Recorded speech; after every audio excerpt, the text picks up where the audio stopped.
All right, so now we're going to look at the S&P 500 as we look at the view for the next 1 to 3 months for the stock market.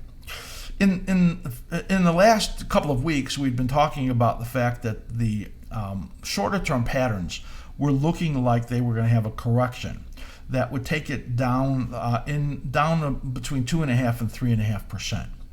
That correction, including having just missed those lows again on last Thursday, when the news of the capital gains tax increase, when that came out, that didn't break it down any lower. So that correction was about 1.7%. That is a very strong condition. And it still reflects the fact that the stock market peak is not in yet. And we do expect that will be coming. However, it will be a little while before we see that peak, and we've been anticipating May to sometime in June is when that peak is going to come. And there's actually a peak expected in May that may be the first and significant peak. So we're not really sure about that. Let's take a look. I'm going to move away this analysis on the Canadian dollar, and let's take a look now as we look at the S&P 500. If you just watched our analysis on the Canadian dollar, this gives you a good idea of what you're looking at right here in the S&P 500.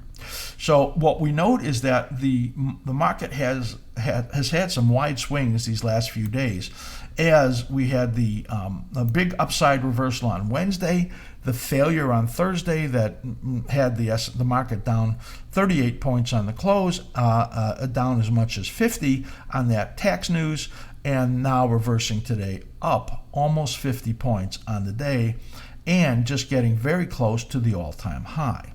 So when I look at the short-term chart, and I'm not going to put that up here because we're really looking at 1 to 3 months, there's an important level. Let me just look at these last 1.5 cycles that you see right over there. That important level, which was established last week as a short-term cyclical low, was at 410.59. We're now at 417.91 was the peak. We're 417.24. So you can see we're getting up close to an all-time high, which pretty likely is going to get taken out today or Monday. We expected that the market would continue up sometime into May, and you can see our projection. That's still the case. You could see in here the momentum condition, and is strongly to the upside. Now that is, I think, important information as you look at that, because that's this upward directional component that's lifting the market. We're going to have to see the short term, and which would be the first, and then this turning down before we get any real sense that the upward momentum is waning. We would get that also the first indicator if we break that 410.59 level. Our expectation is that we could be moving up as high as 423 right over here. There is a little lower resistance on the daily chart, which our members will have when they look at that in the S&P 500. But basically that has been, our projection was on the upside to 406 to 411. It then moved through that, and the next level up here is at about 423. We expect that this will continue to move up. We note that that level of 410.59, were it to break soon, it would set up a top already being in place. That level will change in a few weeks depending on how the structure sets up, but right now that is the key level.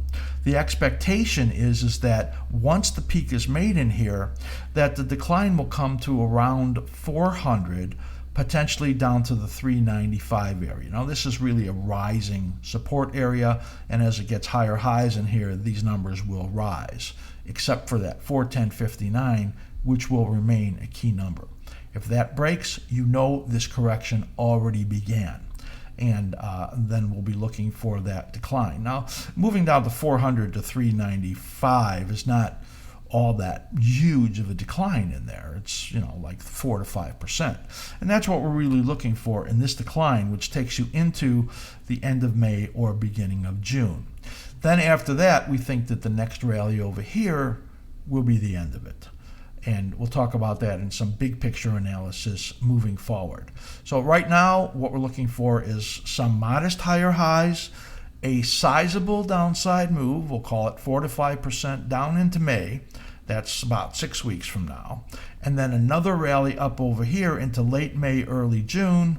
And then a lot of trouble out over here in the summertime, as we think the first leg of some downward danger occurs there. Maybe it becomes apparent that President Biden can pass his ridiculous increase in capital gains, and then the market will react pretty negatively. Right now, I think this upward tick that we're getting in the market and this recovery is investors saying, maybe we can't pass this. Maybe Joe Manchin will get in the way, or maybe the numbers will be a lot smaller. It is an attack on capital creation, as I said in the beginning of the show, and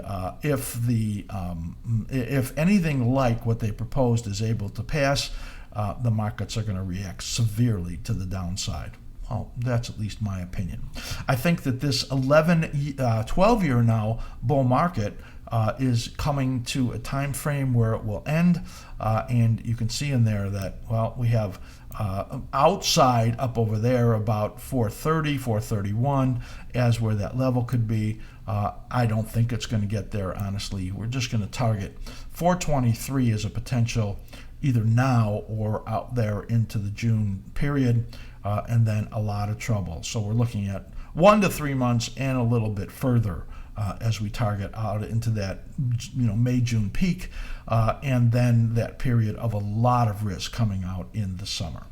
That is a look at this beautiful S&P 500 chart with cycle analysis on it. Remember that if you want to learn cycle analysis, do go to our workshop page, and you'll be able to watch a video on that, and you'll also be able to look at what's in our table of contents and all the things that you will learn that will take you weeks and months to do that workshop. And if you do register for it, it's yours for lifetime. As long as askSlim is around, then that will be yours to go through unlimited amount of times and to learn. Also, if you become a level 4 member, you can get a 20% discount off of that workshop, so that would be something that you might consider. That is a look at the S&P 500.